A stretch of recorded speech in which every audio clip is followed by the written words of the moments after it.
Buenos días amigos, bienvenidos a este nuevo programa de Ven Sígueme con Chava Vázquez. Hoy vamos a analizar las secciones 14 a la 17 de Doctrina y Convenios. El título es Que seas testigo. El título es de esta manera, ¿por qué? Porque vamos a hablar sobre los testigos del Libro de Mormón.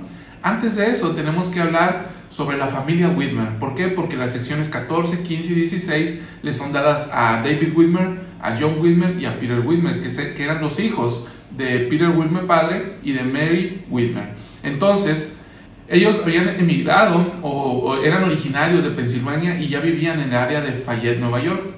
Fayette, que era un pueblo cercano que estaba a Palmyra. Entonces, de alguna manera, cuando Oliver Cowdery llega a Palmyra como maestro, eso lo vimos en secciones anteriores, ellos se conocen Oliver y David Whitmer. Una vez que se hicieron amigos, ellos comienzan a conversar sobre el tema de la región, que eran las planchas, los registros, que era el ángel y toda la historia que giraba alrededor de la familia Smith. Entonces, cuando Oliver Cowdery toma la decisión de viajar hacia Harmony, Pensilvania, para conocer a José e involucrarse en el proceso de traducción, él viaja con Samuel Smith y en el trayecto llegan primero a la casa de los Whitmer. Allí Oliver tiene una conversación con David Whitmer y entonces Oliver le dice a David que va a mantener correspondencia. Ellos se ponen de acuerdo, como que David y ellos dicen, bueno, manténme al tanto de lo que está sucediendo, ¿no? Ya en estas circunstancias se lleva a cabo el proceso de traducción y cuando empieza a haber una serie de problemas en el área de Harmony, donde ya los vecinos ya no estaban tan contentos con las historias que giraban alrededor de las planchas, el ángel, José Smith, entonces José Smith le dice a Oliver que le escribe una carta a David diciéndole que el Señor le ha pedido que lo reciban en su hogar. Y así lo hacen. Oliver escribe esta carta, David Whitmer la recibe, la lee, se la muestra a su familia y entonces ellos se quedan pensando profundamente sobre la voluntad del Señor. En la carta les estaban pidiendo que lo recibieran y que era la voluntad del Señor que fuera así. Yo me pongo a pensar qué tipo de personas eran los Whitmer que de alguna manera los llevaron a preguntarle al Señor si esta era la voluntad de Él, porque de hecho David Whitmer quería ir de inmediato hacia Harmony por Oliver y por José. Y el papá Whitmer le dice, a ver, espérate tantito, a ver, tenemos que arar el campo, era la época en la que tenían que preparar el campo para que la cosecha estuviera lista.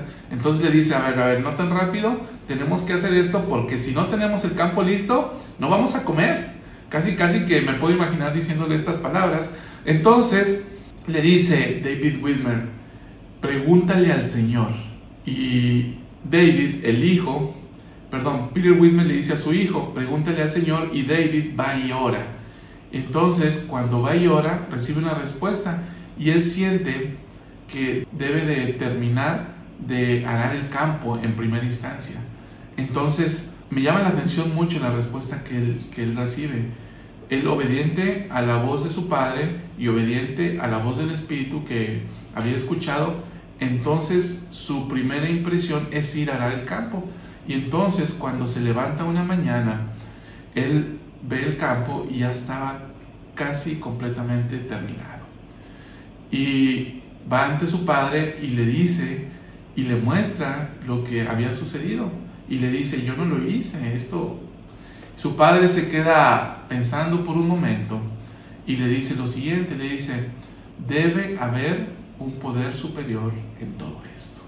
Entonces David Whitmer termina de arar, inmediatamente toma su yunta, toma su caballo y se va.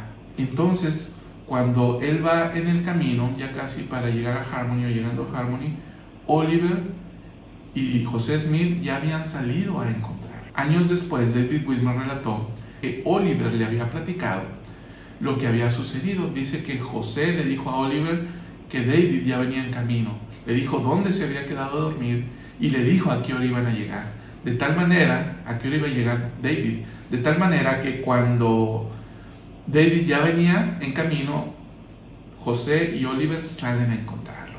Entonces, esta serie de milagros del campo arado, de que sabía en qué momento iba a llegar, fueron milagros, fueron experiencias que relató David, de tal manera que le hicieron ejercer una fe sumamente grande en la obra y el proceso de traducción que estaban llevando a cabo.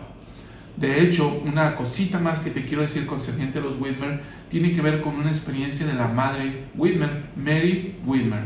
Ella, cuando llegó a vivir a la casa de ellos, José, Oliver y un tiempecito después llegó Emma, pues se le sobrecargó el trabajo. Entonces, cuando se le sobrecarga el trabajo, porque además ella tenía 8 hijos, y entonces tenía que una casa tenerla limpia, tener comida. Imagínense el trabajo que tenían que hacer para mantener el diario vivir, ¿no? Entonces Mary Whitmer estaba cansada cierto día y agotada por el esfuerzo adicional y la carga adicional que tenía debido a los huéspedes, a quienes habían recibido habían recibido gratuitamente, les ofrecieron hospedaje y comida gratuito, ¿sí? Los estaban patrocinando, ¿no? Entonces Mary Whitmer, cargada, un día estaba llevando a cabo las faenas del día, y debo mencionar que este relato lo contaron sus hijos David y John Whitmer hacia 1870 y tantos, es decir, lo contaron alrededor de unos 40 años después de que había sucedido, 50 años después. Entonces, Mary Whitmer, al estar llevando a cabo sus tareas, ella cuenta que se apareció un anciano de pelo blanco y que le mencionó que estaba cansada por lo que estaba llevando a cabo, y ella pues dice que sí. Entonces dice que el anciano sacó un bulto y le mostró las planchas, y esto fue un testimonio para Mary de que efectivamente José tenía el registro de que efectivamente se estaban llevando a cabo este proceso de traducción. Las secciones 14, 15 y 16 de Doctrina y Convenios, si tú vas a su encabezado, te vas a dar cuenta que se recibieron en junio de 1829. Bien, ¿por qué se recibieron? Se recibieron porque los tres, David, Peter y John Whitmer, se creyeron tanto en la obra y creyeron en el llamamiento profético de José y ejercieron a tal grado su fe que ellos fueron ante él y le dijeron y le preguntaron: José, queremos saber cuál es la voluntad del Señor concerniente a nosotros. Dicen los manuscritos de la época o históricos que ellos mostraron mucha fe y mucho deseo de servir. De hecho, John llegó a ser uno de los escribas de José en el proceso de traducción del Libro de Mormón. Entonces ellos van ante José y le piden esto, y en razón de ello se recibe esta revelación. Para este mes ellos también se habrían bautizado, y de hecho ellos tres fueron 3 de los 6 miembros originales de la iglesia para cuando se fundó. Es decir, recordemos que la iglesia se funda precisamente en la cabaña de Peter Whitmer. Entonces esto resulta muy significativo, porque ahí fue donde llegó José, Oliver, los alojaron, les dieron alimento y los resguardaron, los protegieron, les dieron las herramientas necesarias para que ellos pudieran terminar el proceso de traducción del Libro de Mormón.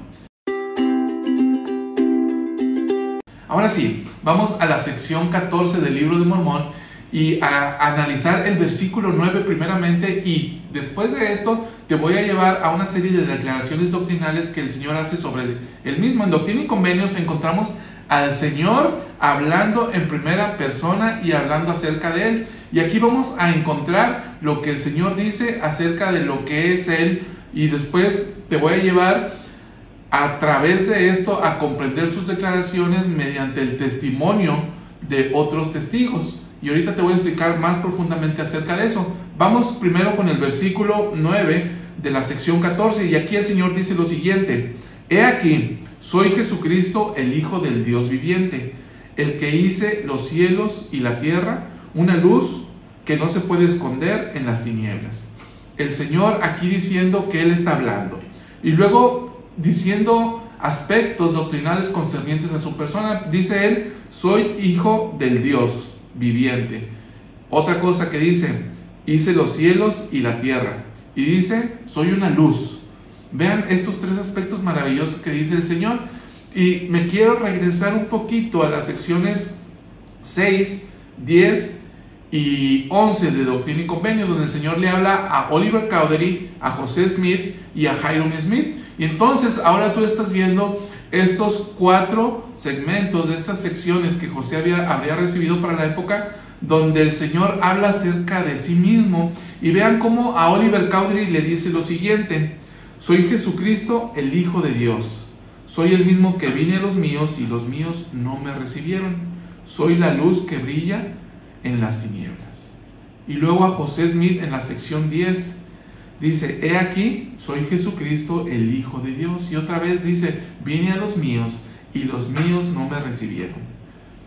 Y dice también: soy la luz que brilla en las tinieblas. Luego a Hiram le dice lo siguiente: porque aquí soy yo el que hablo, la luz que brilla en las tinieblas, y por mi poder te doy estas palabras. Y luego hace esa declaración: he aquí soy Jesucristo, el Hijo de Dios. Entonces, hermanos, aquí podemos ver algunos aspectos doctrinales que dice el Señor acerca de Él mismo. Primero Él dice: yo soy Jesucristo. Él declara quién es, diciendo: yo soy el mismo, ese mismo ser que murió, que fue crucificado y que resucitó al tercer día, de acuerdo con lo que viene en el Nuevo Testamento. Esa es la declaración que Él está haciendo. Luego dice: soy el Hijo de Dios, declarando otra vez que lo que Él hace, lo hace porque Dios se lo ha pedido. Y luego dice: soy el mismo que vino a los míos y los míos no me recibieron. Qué maravilloso, ¿no? Diciendo exactamente lo que es Él, lo que hizo y lo que le hicieron a Él. Y luego dice: yo soy la luz que brilla en las tinieblas. Jesucristo es la luz. Él es la fuente de toda rectitud, de toda santidad. Luego otra declaración que Él hace acerca de Él: soy la vida y la luz del mundo. ¿Qué es lo que le da vida a este mundo? Él. Y precisamente Él dice: soy el que hice los cielos y la tierra. Qué maravilloso. El creador de todas las cosas, Jesucristo. El presidente Nelson en la conferencia de abril de 2020 nos enseñó que la primera palabra que viene en Doctrina y Convenios es: escúchalo, ¿sí? Lo hemos visto y hemos hablado repetidamente acerca de eso, y hoy vamos a hacer énfasis en este punto. En las secciones 14 y 15, donde el Señor le habla a David Whitmer y a John Whitmer, repite este mandamiento, y te voy a mencionar que también a Oliver, a Hiram y a Joseph Knight, el Señor les da el mismo mandamiento. Mira, primero, estamos analizando la sección 14 dirigida a David Whitmer. Ve aquí donde el Señor le dice en el versículo 2: he aquí, yo soy Dios, escucha mi palabra. A John Whitmer, sección 15, versículo 1: da oído mi siervo John y escucha las palabras de Jesucristo, tu Señor y Redentor. Nos regresamos a otras secciones que hemos analizado previamente. En la sección 6, el Señor hablándole a Oliver Cowdery le dice lo siguiente: yo soy Dios, escuchad mi palabra, que es viva y poderosa. Luego, a Hiram Smith le dice en la sección 11: he aquí, yo soy Dios, escucha mis palabras, que es viva y poderosa. Las mismas palabras. Y a Joseph Knight, quien veíamos la semana pasada que había ayudado a José Smith proveyéndole de alimento y de recursos para la obra y el proceso de traducción del Libro de Mormón, le dice en la sección 12: he aquí, yo soy Dios, escucha mi palabra, que es viva y poderosa. Entonces, hermanos, aquí vemos esta serie de mandamientos que el Señor le da a estos hombres. De hecho, la palabra escucha se repite 40 veces en el libro de Doctrina y Convenios. La palabra escucha deriva del hebreo shama, que significa escuchar con la intención de obedecer. Entonces, esto es precisamente lo que el Señor nos ha dicho que hagamos en esta época en la que el presidente Nelson está presidiendo a la iglesia. La voz del Señor vino a él y le dio este mandamiento para que nosotros pudiéramos llevarlo a cabo, de aprender a escuchar la voz del Señor. El presidente Nelson, en esta conferencia del Bicentenario, la de abril de 2020, dijo lo siguiente. Dice: la primera palabra de Doctrina y Convenios es escuchar, que significa oír con la intención de obedecer. Escuchar con la intención de obedecer significa escucharlo. Escuchar lo que el Salvador dice y entonces dar oído a su consejo. En esa palabra, escúchalo, Dios nos da el patrón o modelo para tener éxito, felicidad y gozo en esta vida.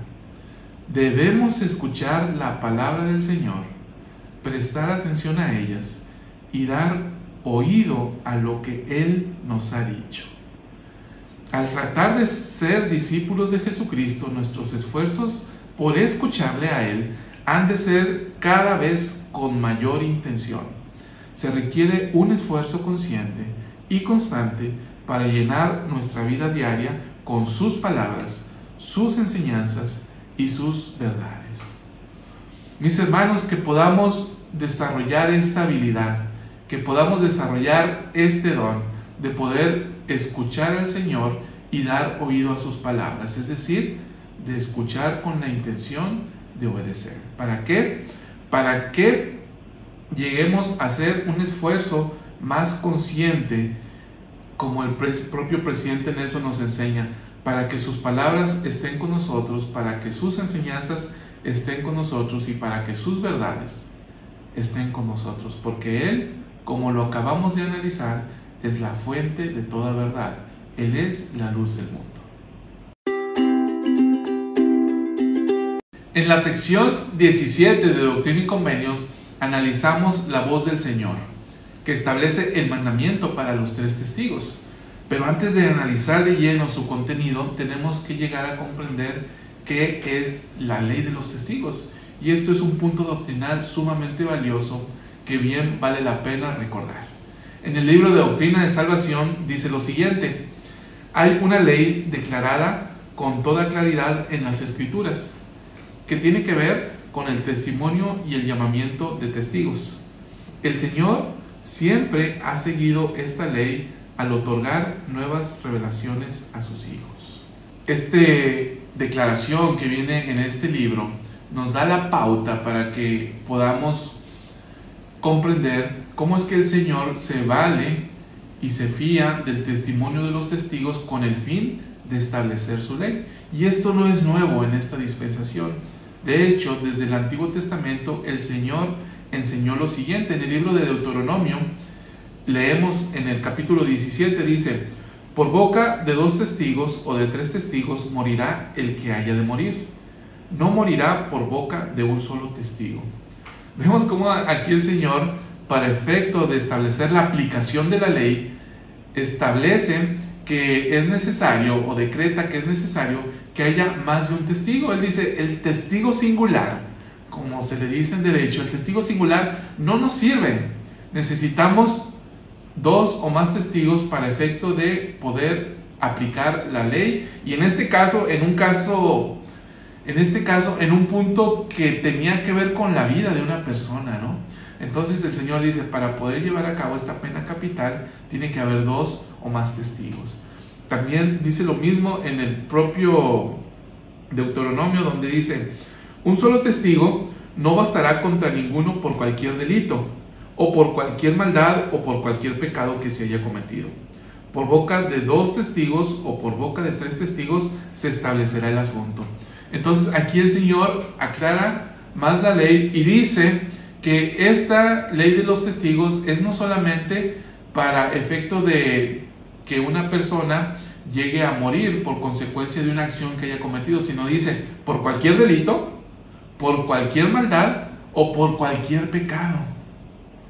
Entonces el Señor, otra vez diciendo, se requiere más de un testigo porque a través del dicho de ellos se establecerá la verdad de todo asunto. Ya luego Pablo en el libro de Corintios, en el Nuevo Testamento, también habla acerca de esto y dice en el capítulo 13, versículo 1, dice, esta es la 3ª vez que voy a vosotros, por boca de 2 o 3 testigos se establecerá toda palabra.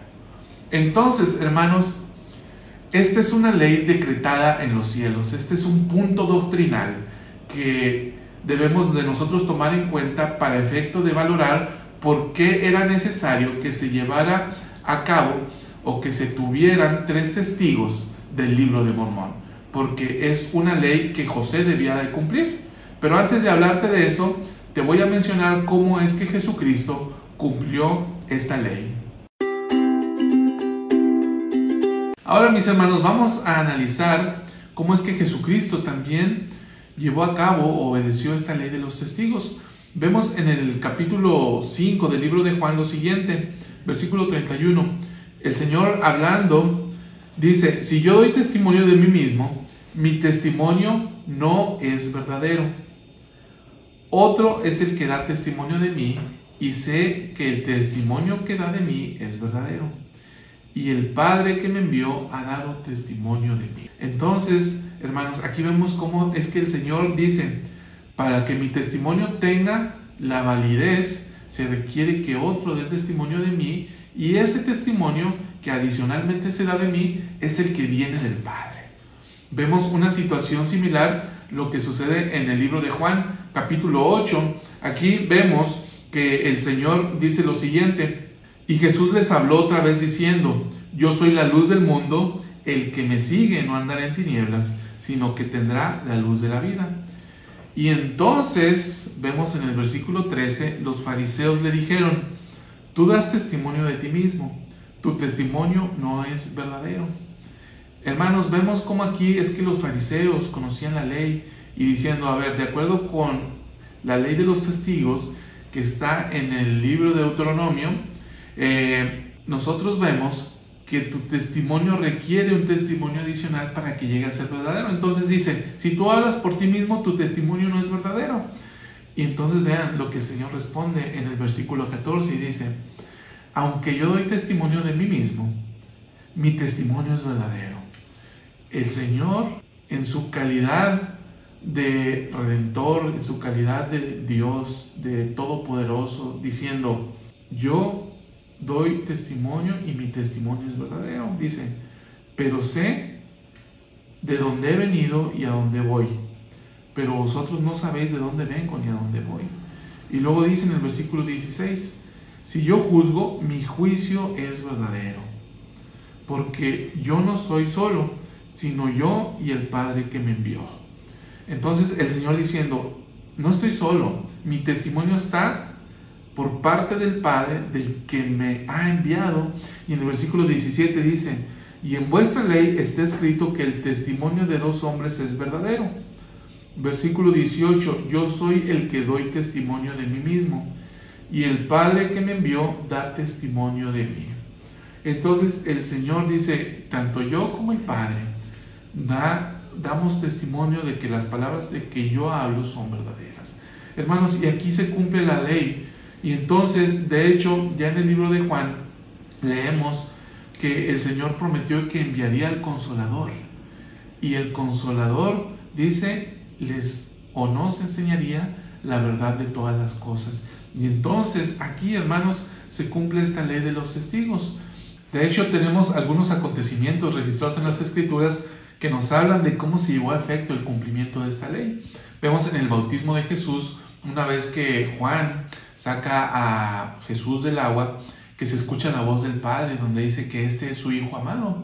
También vemos en el monte de la transfiguración, cuando está Pedro, Santiago y Juan, escuchan la voz del Padre que dice: este es mi Hijo amado, a él oíd. ¿Sí? Y luego vemos cuando Jesús se aparece a los nefitas en el tercer libro de Nefi, capítulo 11, donde se escucha la voz del Señor que dice: he aquí a mi Hijo amado, en quien me complazco, en quien he glorificado mi nombre, a él oíd. Vemos cómo es que el Señor da testimonio. Y una última ocasión donde tenemos este registro es de hecho en el evento de la primera visión. En esta teofanía vemos que José Smith da testimonio de que escucha una voz, de que un personaje se aparece en primera instancia y dice lo siguiente: este es mi Hijo amado, escúchalo. Entonces aparece Jesús y Jesús le habla a José. Hermanos, esta es la ley de los testigos y esta es la forma en que el Señor llevó a cabo el cumplimiento de esta ley. José Smith también debería de haber cumplido con esta ley, y por eso es que se lleva a cabo esta parte del testimonio de los testigos con el libro de Mormón, las planchas y todo lo que yacía alrededor. Bien, vemos que José Smith durante la primera visión estuvo solo. Cuando se aparece el ángel Moroni de 1823 hasta 1827, José Smith todas las veces estuvo solo.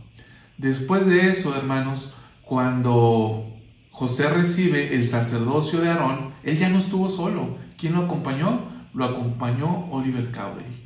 Cuando José recibe el sacerdocio de Melquisedec o es restaurado este poder y esta autoridad sobre la tierra, tampoco estuvo solo, sino que estuvo también ahí Oliver Cowdery. Si nos remontamos a abril de 1836, en el templo de Kirtland, el 3 de abril, vemos que José recibió las llaves del recogimiento de Israel, recibió las llaves del evangelio abrámico, las llaves del poder sellador, las llaves de esta dispensación, recibió la visita de seres angelicales y de hecho el Señor apareció para aceptar su templo.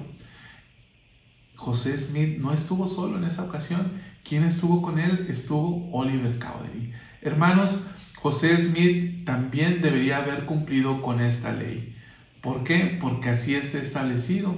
Y de hecho vemos ahí en la sección 17 que dice que los 3 testigos de las planchas era necesario para que José no fuera destruido. Y esta es la razón por la cual se lleva a cabo el cumplimiento de esta ley, porque así está decretado en los cielos. Era necesario que el testimonio de José se corroborara con el de otros. Y esto sucedió a través de Martin, a través de David y a través de Oliver, quienes presenciaron el acontecimiento en el que el ángel se apareció, escucharon la voz del ángel, vieron las planchas, vieron los registros y escucharon la voz del Señor. Ahora, hermanos, toca analizar lo concerniente a los testigos del libro de Mormón y nos vamos metiendo más en materia. Antes les había comentado que había surgido una amistad entre Oliver y David, de tal manera que ellos fueron y pararon en la casa de los Whitmer, ya con José Smith, se instalaron ahí y fueron bien recibidos. Dice el elder Joseph F. Smith en el libro de Elementos de Historia de la Iglesia, dice, no era sino natural que ellos pidieran ser uno de los testigos del libro de Mormón, y ciertamente, estando ahí en el proceso de traducción del libro de Mormón, conviviendo todos los días, era normal. ¿Por qué? Porque ellos sabían, de hecho, que iba a haber 3 testigos del libro de Mormón. ¿Por qué? Porque se dieron cuenta que en el proceso de traducción el Señor así lo había pedido en cumplimiento a esta ley eterna de la que hemos venido hablando, la ley de los testigos. Vemos en el libro de 2 de Nefi, capítulo 27, versículo 12, lo siguiente dice: el día en que se entregue el libro al hombre de quien he hablado, quedará oculto dicho libro de los ojos del mundo para que no lo vea ojo alguno, salvo 3 testigos que lo verán por el poder de Dios, además de aquel a quien el libro será entregado, y testificarán del libro y de las cosas que contiene. Entonces, hermanos, aquí el Señor está diciendo que además del hombre a quien le habría sido entregado, iba a haber 3 testigos adicionales, la ley de los testigos. Los 3 testigos del libro de Mormón sabían esto, ¿no? Llegaron a saber esto desde antes, entonces ellos naturalmente se ofrecieron a formar parte. Vemos en la sección 5 de Doctrina y Convenios lo siguiente, dice: y además de tu testimonio, el testimonio de 3 de mis siervos que llamaré y ordenaré, y a quienes mostraré estas cosas, y saldrán con mis palabras dadas por medio de ti. Sí, sabrán con certeza que estas cosas son verdaderas, porque desde el cielo se lo declaré. Versículo 13, y les daré poder para que miren y contemplen estas cosas tal como son. Entonces, esta sección que se había recibido previamente corrobora lo que viene en el libro de Mormón. Entonces, Oliver, David y Martin, al saber de esto, ellos dicen, levantan la mano, ¿no? Yo me pregunto, si yo hubiera estado ahí, yo no hubiera levantado la mano para ser uno de los testigos del libro de Mormón. Me parece que sí. Y entonces, hermanos, ellos piden ser uno de los testigos del libro de Mormón. De hecho, hermanos, mira, en este documento que te estoy mostrando ahora en pantalla, es el registro histórico donde José, de hecho, menciona que estos tres hombres, dice, fueron muy insistentes y hasta bromearon concerniente al asunto. Yo me quiero imaginar a estos tres jóvenes, José, Oliver y David, eran más o menos de la misma edad. El cuarto, Martin Harris, ya andaba un poquito arriba de sus 45 años, mientras que los otros andaban en sus veintitantos. Estos insisten y José va y pregunta al Señor, y dice que fue y preguntó por medio del Urim y Tumim, o por medio de los intérpretes, y entonces es que viene la revelación contenida en la sección 17 de Doctrina y Convenios, tal cual lo estás viendo en pantalla. Este es el registro que está en Joseph Smith Papers de esta revelación. El Señor le habló a los testigos antes de que llegaran a tener tal calidad. Primero le habla a Martin Harris en esta sección, en la sección 5 de Doctrina y Convenios, que se recibe en marzo de 1829. El Señor le había dicho a Martin: he aquí, te digo que por cuanto mi siervo Martin Harris ha deseado un testimonio de mi mano, de que tú, mi siervo José Smith, hijo, tienes las planchas de las cuales has testificado y dado fe de haber recibido de mí. Y ahora nuevamente te hablo, mi siervo José, concerniente al hombre que desea el testimonio, dice en el versículo 23. En el versículo 24 dice: he aquí, le digo que se ensalza y no se humilla suficiente delante de mí. Mas si se postra ante mí y se humilla con ferviente oración y fe, con sinceridad de corazón, entonces le concederé que mire las cosas que desea ver. Versículo 25: y entonces dirá a los de esta generación: he aquí, yo he visto las cosas que el Señor ha mostrado a José Smith, hijo, y ciertamente sé que son verdaderas, porque las he visto, porque se me han mostrado por el poder de Dios y no del hombre. ¿Por qué el Señor le habla a Martin de esta manera? Recordemos que esto sucede unos meses después de que Martin había perdido las 116 páginas. Y de hecho, Martin tenía tanto deseo de ver las planchas que él, digamos que en parte se habría conformado con mostrar estas páginas a sus familiares para mostrarles y darles seguridad que lo que él estaba haciendo era realmente la obra de Dios. Entonces Martin desea tanto esto que le dice a José que desea ser uno de los testigos, y aquí vemos cómo queda de manifiesto en el versículo 1 de la sección 5, donde claramente el Señor expresa que ese es el deseo que Martin ha mostrado, y le dice el Señor: si se humilla delante de mí, entonces le voy a conceder tal deseo. ¿De qué? De que sea testigo de estas cosas, de que vea lo que tú has visto. Antes de que José Smith y los demás se internaran en el bosque para efecto de que les fueran mostradas las planchas, José se acercó a Martin y le dice lo siguiente, le dice: Martin Harris, usted va a tener que humillarse delante de Dios este día a fin de obtener el perdón de sus pecados. Si lo hace, es la voluntad de Dios que vea las planchas junto con Oliver Cowdery y David Widmer. Entonces José le insiste a Martin en que debe de humillarse. Hermanos, aquí hay una gran lección. ¿Qué tengo que hacer yo para tener acceso a lo sagrado? Hablando figuradamente, ¿qué tengo que hacer yo para que las planchas me sean mostradas? Hermanos, tenemos que humillarnos ante el Señor, arrepentirnos y mostrarle un deseo, tal como lo mostró Martin, de poder acercarnos al Señor, de poder desear ver las planchas, porque Martin de hecho deseó ver las planchas. ¿Qué deseo ver yo? En la medida de mis deseos, el Señor me lo concederá siempre y cuando yo me humille ante Él. Ya vimos lo que el Señor le dijo a Martin Harris. Ahora, ¿qué le dijo a David Widmer previo a que se internaran en el bosque? Bien, en la sección 14 de Doctrina y Convenios, versículo 8, leemos lo siguiente, y dice: y acontecerá que si pides al Padre en mi nombre, con fe, creyendo, recibirás el Espíritu Santo, el cual inspira a hablar, para que seas testigo de las cosas que oirás y verás, y también para que declares el arrepentimiento a los de esta generación. A Martin, el Señor le pidió que se humillara ante Él y que se arrepintiera. A David Wilmer le dice, bueno, pídeme con fe, pídeme creyendo. Y entonces, si lo haces, vas a recibir el Espíritu Santo, y este Espíritu Santo te va a inspirar a hablar.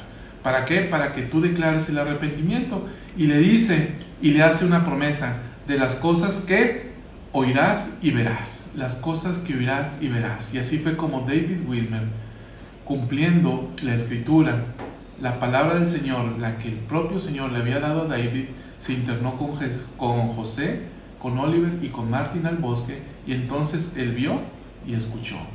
Vio las planchas y los demás artefactos que describe el versículo 1 de la sección 17, y escuchó la propia voz del Señor.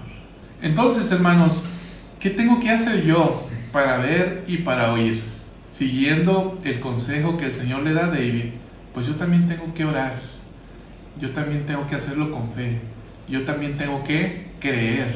Y entonces, hermanos, cuando oremos con fe, creyendo, tal cual se le pidió a David, el Señor nos dará el Espíritu Santo, y ese Espíritu Santo nos dará la posibilidad de ver y de oír las cosas sagradas. Ya que hemos visto todo lo anterior, ahora vamos a analizar cuáles fueran o cuáles serían las responsabilidades de estos tres testigos.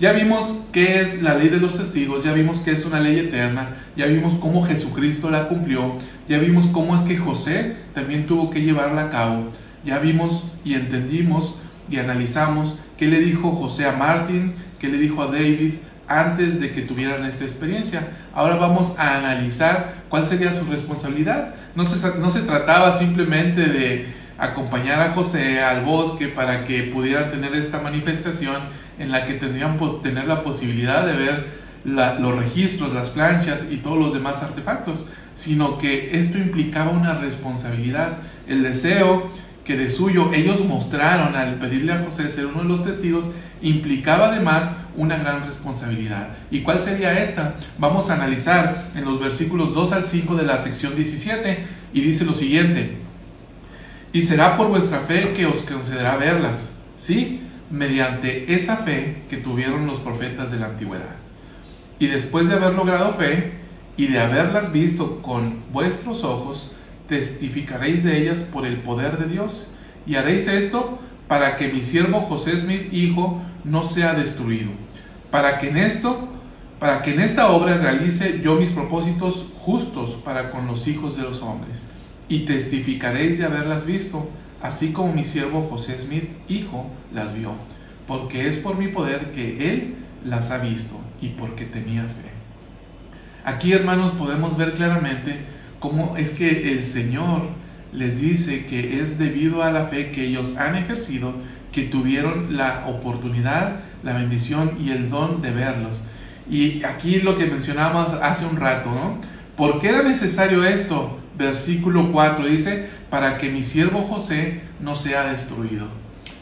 Aquí se viene a cumplir esta ley de los testigos, y luego les da el propósito, ¿no? Y les dice para que testifiquen de esto, y esto es a causa de su fe, y esta fe es igual que la de los profetas de antaño. Hermanos, qué maravilloso, podemos gozar del testimonio de ellos y podemos regocijarnos en las cosas que vieron y oyeron, porque ellos ejercieron la fe como lo hicieron los profetas de la antigüedad.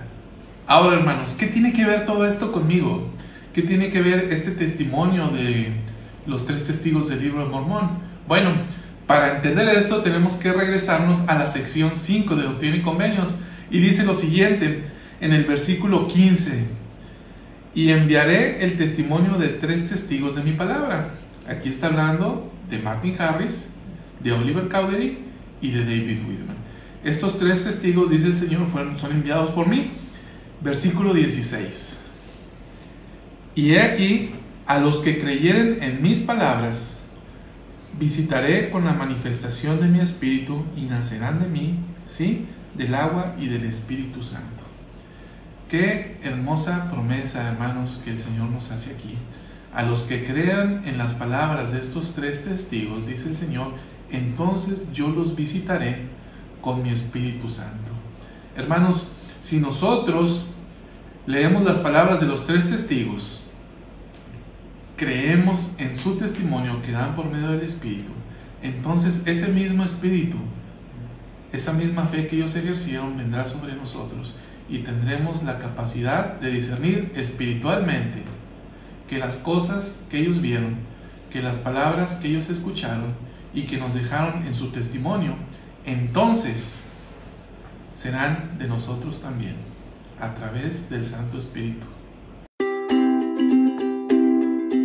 Muy bien, hermanos, ahora sí llegamos al punto culminante. José habla con los 3 hombres, con Martin Harris, con Oliver y con David Whitmer, y entonces de común acuerdo van al bosque y comienzan a orar. Cuando están orando no reciben alguna respuesta. Previamente habían acordado que orarían en turnos y tras la segunda vuelta no sucedía absolutamente nada. Entonces Martin Harris en ese momento dice: probablemente soy yo. Entonces él se aparta mientras que los otros 3 se quedan ahí y comienzan a orar. Inmediatamente comenzaron a orar cuando sucedió esta maravillosa experiencia. Se abren los cielos y aparece el ángel Moroni. El ángel Moroni voltea con David Whitmer y lo llama por su nombre y le dice: David, bienaventurado el Señor y aquel que guarda sus mandamientos. Me quiero imaginar la expresión de David en ese momento al estar viendo el ángel, escucharlo llamarlo por su nombre y estar, por un lado, glorificando al Señor y por otra parte, estarle diciendo que ellos también son bienaventurados porque si han llegado hasta ese punto es porque han guardado los mandamientos. Entonces, qué maravilloso. Y luego narra la historia que escucharon una voz y era la voz del Señor. Y la voz del Señor les dijo lo siguiente: estas planchas se han revelado por el poder de Dios y han sido traducidas por el poder de Dios. Su traducción, la cual habéis visto, es correcta, y os mando dar testimonio de lo que ahora veis y oís. Esta voz que escucharon, hermanos, es la voz del propio Señor. En el testimonio que ellos dejaron impreso en el libro de Mormón, ellos escribieron lo siguiente, y dicen: y también sabemos que han sido traducidas por el don y el poder de Dios, porque así su voz nos lo declaró. Por lo tanto, sabemos con certeza que la obra es verdadera. Hermanos, ellos escucharon la voz del Señor, y la voz del Señor les dijo y les dio testimonio de que lo que estaban viendo y que la obra que habían llevado a cabo, el proceso de traducción en sí mismo, se había llevado a cabo por el don y el poder de Dios. Y les dijo: es correcta. Y entonces les dio el mandamiento de dar a conocer estas verdades entre los hijos de los hombres.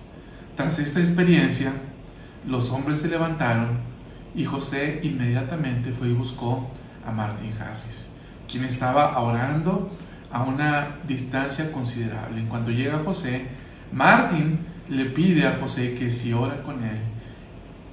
Inmediatamente que comienzan a orar juntos, vuelve a suceder o vuelven a tener una experiencia similar a la que les acabo de narrar. En ese momento, Martin Harris dice lo siguiente: es suficiente, es suficiente.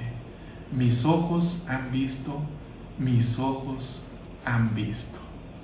Hermanos, ¿pueden imaginar el gozo de Martin? ¿Pueden imaginar el regocijo que tuvo él, la alegría, la felicidad, la paz que pudo sentir? ¿Y por qué hago este especial énfasis en él? Porque recordemos la experiencia que él había tenido. Él había sido el primer escriba de José. Él había estado con José en el proceso de traducción de esas 116 páginas. Él las perdió, él las extravió. Él tuvo que pasar por un proceso de arrepentimiento. Él tuvo que reflexionar sobre las cosas que había visto y había deseado.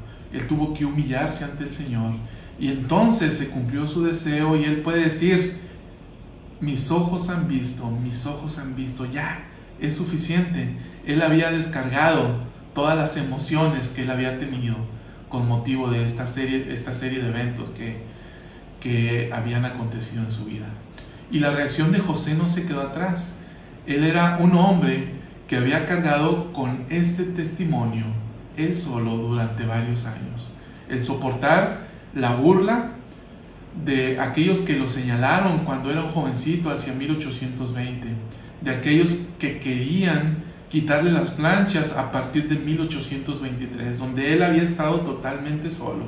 Y entonces, cuando tuvo quien soportara esto y quien tuviera el mismo testimonio que él había tenido, nos cuenta su mamá, Lucy Mack Smith, que José, después de esta experiencia, entró muy aprisa al lugar en donde estaban y dice que sucedió lo siguiente: papá, mamá, no saben lo feliz que soy. El Señor ha hecho que se mostraran las planchas a 3 personas aparte de mí. Ellos han visto un ángel y tendrán que dar testimonio de la verdad de lo que yo he dicho, pues ahora ellos mismos saben que no ando engañando a la gente. Siento como si se me hubiera liberado de una carga que me resultaba demasiado pesada de soportar, pero ahora ellos tendrán que sobrellevar una porción, y mi alma se regocija al saber que no estaré enteramente solo en el mundo. Y hermanos, esto se cumplió. Los 3 testigos dejaron su testimonio. Aquí en mis manos tengo una réplica de la edición original del Libro de Mormón, tal cual habría lucido originalmente. Y cuando yo abro la parte trasera, hoy en día tenemos este testimonio de los 3 testigos en la parte frontal de nuestros libros de Mormón. En aquella época no, aparecía al final, y este testimonio está ahí. Así habría lucido originalmente, firmado por Oliver Cowdery, David Whitmer y Martin Harris. El testimonio de ellos en el sentido de que habían escuchado la voz del Señor y que esta voz les declaró que las planchas ahora contenidas en el Libro de Mormón habían sido traducidas por su poder. Y este es el testimonio que ellos nos dejan, y este es el testimonio del cual nosotros nos podemos valer para poder ratificar nuestro testimonio, y así como José, poder decir que todos damos testimonio de estas cosas que son verdaderas y que no estamos solos en el mundo, sino que lo compartimos, el testimonio de que el Libro de Mormón es la palabra de Dios, que el Libro de Mormón es un texto sagrado de Escritura que testifica de Cristo y que nos fue dado de los cielos. Gracias amigos por acompañarnos en este programa de Ven Sígueme. Me ha resultado de lo más fascinante y lo más maravilloso. No dejes de llevar a cabo tu estudio personal y familiar de Ven Sígueme. Y también no te puedes perder la película que está dentro de este programa, Un día para las eternidades. Es maravillosa y vas a poder ver pequeños detalles históricos y sobre todo grandes enseñanzas acerca de estos eventos que hemos analizado. Gracias y nos vemos la siguiente semana.